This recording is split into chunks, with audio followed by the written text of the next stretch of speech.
சாரியில் நீங்கள் பண்ணும்போது உங்களுக்கு ரிசல்ட் நல்லா இருக்கும். மேடம் அவளுக்கு சாரியில் வந்து ஒரு ரெட் கலர் இருந்துச்சு, அதுக்கு பார்டர் கிரீன் கலர் இருந்துச்சு, அதுக்காக நான் ஒரு ரெட் கலர் ஒரு ஐஷேடோ போட்டேன், அப்புறம் ஒரு பிங்க் கலரில் ஒரு இது போட்டுருந்தீங்கன்னா கிரீன் கலர் போட்டுருந்தா ரெண்டு மர்ஜ் பண்ணும்போது கண்டிப்பாக இது ஓன் மர்ஜுங்கிறது ஈக்குவலி ரேஷியோ. அது ரொம்ப ஸ்மூத்தியாக வராது, பார்க்கறதுக்கே சின்ன பசங்களுக்கு போடுவாங்க தெரியுமா, அது மாதிரி இருக்கும். மேக்கப் ஆர்டிஸ்ட் பண்ணுற மாதிரி இருக்காது. ஸோ அதெல்லாம் நம்ம பண்ணோம்னா பேசிக்காக நம்மளுக்கு இந்த இந்த என்ன தெரிஞ்சிருக்கும் நமக்கு சொல்லுங்க. मैं एदिक channel primary colours red yellow मैं प्राइमरी कलर रेड येलो எடுத்துட்டு செகண்டரி கலர்ல ஆரஞ்சு கிரீன் வயலட் இருந்தால ஏதாவது ஒரு கலர் எடுத்து இத மிக்ஸ் பண்ணா அது ட்விஸ்ட் ஒன் வெர்ஷன் எடுக்கணும். அந்த ட்விஸ்ட் ஒன் அப்படி கிடையாது. நல்லா புரிஞ்சுக்கிறா. நம்ம எந்த ஒரு ரீல் போடணும் அத மூணுத்தையும் ஒண்ணா போட்டுமா, அது எப்படியே போடுங்க. ஃபர்ஸ்ட் எடுத்து போடுங்க, எடுத்து போடுங்க, எல்லாம் போடுங்க.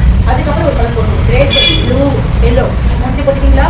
அப்ப போடும்போது இந்த ரெண்டு கலரை ஜாயின் பண்ணா ஒரு கலர் கிடைக்குங்க. இந்த ரெண்டு கலர் ஜாயின் பண்ணி ஒரு கலர் கிடைக்கும். இதையும் ஜாயின் பண்ணி ஒரு கலர் கிடைக்கும். ஸோ அப்போ முதல் நமக்கு 6 கலர் இருந்துச்சா, 6 கலர்ல முதல் 3 கலர் பிரைமரி கலர், அப்புறம் ஒரு கலர் 3 கலர் செகண்டரி கலர் படிச்சுச்சா. படிச்சதுக்கு அப்புறம் நீங்க பாத்தீங்கன்னா அந்த பிரைமரியும் இப்போ இந்த பிரைமரியும் ஒரு செகண்டரி கலர் நம்ம சேர்க்கும் போது வரக்கூடிய கலர் டெர்ஷரி கலர். ஓகேங்களா? நல்லா புரிஞ்சுக்கங்க. இங்க ரெட் இருக்குது, இந்த ரெட் பக்கத்துல ஆரஞ்சு இருக்கா, இந்த ரெட்டையும் இந்த ஆரஞ்சையும் மிக்ஸ் பண்ணும்போது நமக்கு வட்ட ஒரு கலர், அது ரெட்டிஷ் ஆரஞ்சு.